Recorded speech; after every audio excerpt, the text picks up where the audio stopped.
وہاں تو یہ بھی ہوتا ہے نا، بہت سارے لوگ، مگر وہ میں پتہ نہیں کتنا اوتھینٹک ہوتی ہے ایسی جگہیں، مجھے پتہ نہیں. ہمارے یہاں تو کبھی اس طرح کی چیز بالکل نہیں. شعبے بازی سے تعلق ہے. بھی اگر کوئی زور سے رونے لگتا ہے نا، ایک دم ایسا ڈانٹتے رہے، خبر ضبط کرو، خاموش رہو.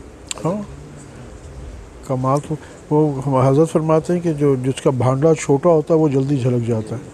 اور یہ تو صرف ایک توجہ ہے، یعنی ہپنوٹزم یا میسمرزم یا اس کی ایک بات ہو گئی.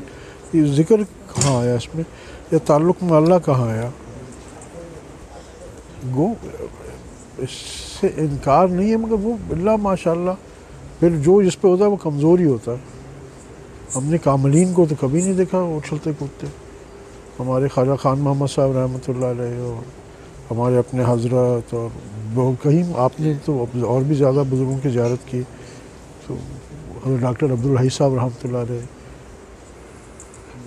تو یہ ان میں سے کوئی بزرگ ایسا، اور نہ ہی ان بزرگوں نے اس چیز پہ زور دیا اچھلنے کودنے پہ، اور نہ ہی انہوں نے اس چیز کو اپنا یعنی سلسلے کو پھیلانے کا ذریعہ بنایا. یہ تو ایک شعبہ بازی ہو گئی نا.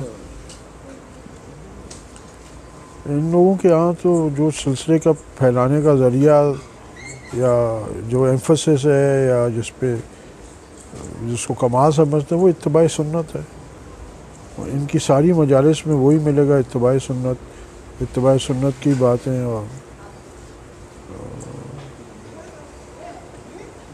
اور اس طرح کا حال صحابہ سے کتنا ثابت ہے کہ آپ صلی اللہ علیہ وسلم کا ایسا توجہ دینا صحابہ پہ. پھر میں کہہ رہا ہوں کہ یہ نہیں کہ نہیں ہے، ہوتا ہے، اثر ہوتا ہے بعض بزرگوں کی توجہ سے.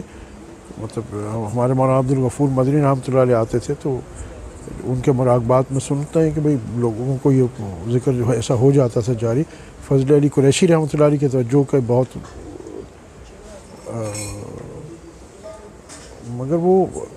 مگر ان مشائخ نے کبھی اس چیز کو اپنی مشہوری کے لیے یا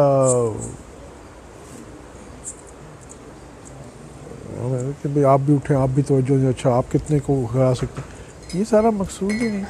مقصود تو یہ کہ جی آپ خود کتنا سنت پہ ہیں اور آپ کے ذریعے اور لوگ سنت پہ کتنا ہیں.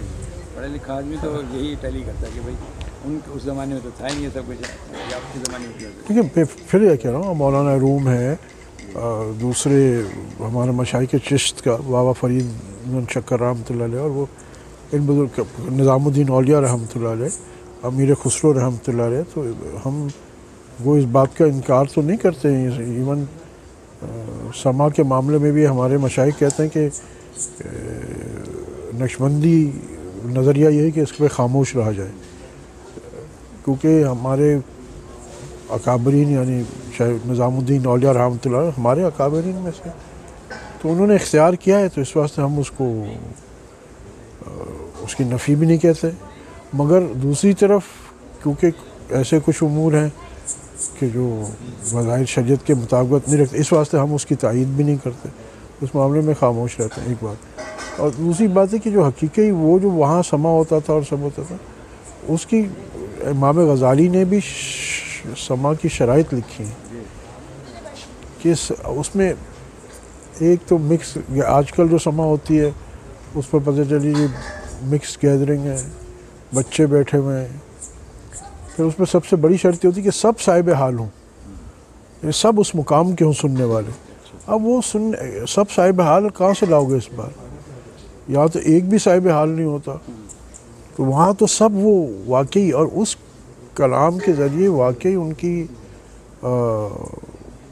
جو ہے وہ ان پہ اسرار اور ایسی چیزیں کھلتی تھی جن کو پھر اس وقت وہ اس لیول کے ہوتے تھے کہ وہ برداشت نہ کر کے جھومتے تھے اس میں.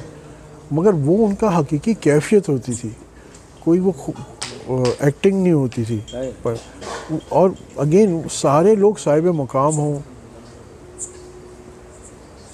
پڑھنے والا بھی صاحب مقام ہے. اب یہ شرائط اس دور میں کہاں آپ کو ملیں گی؟ بڑی مشکل ہے نا.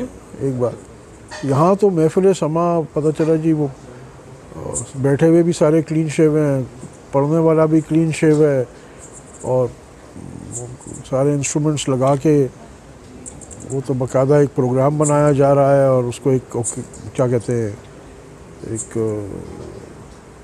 دعوت اور وہ کر کے وہ سما والی بات. جی جی ہمارے ہاں تو ہمارے نقشبندی مشائخ نے تو اس چیز کی بہت زیادہ توجہ اس چیز پہ ہٹائی ہے کہ جی آپ ان چیزوں کیفیات میں نہ پڑیں اور اگر کوئی کیفیت ہوتی ہے تو اس کو برداشت کریں. برداشت میں کمال ہے. اگر آپ اچھل برداشت ہوتا آپ کا بھانڈا بہت چھوڑا, استعداد بہت چھوٹی تھی.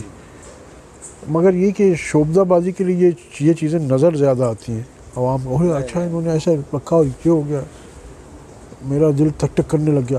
یہ تو آپ کی جس کی بھی توجہ کی پریکٹس ہے, صوفی نہ بھی ہو, ہندو جوگی کیوں نہ ہو, وہ توجہ دینے کی پریکٹس کر لے ایک نقطے پہ تو وہ بھی اچیو کر لے.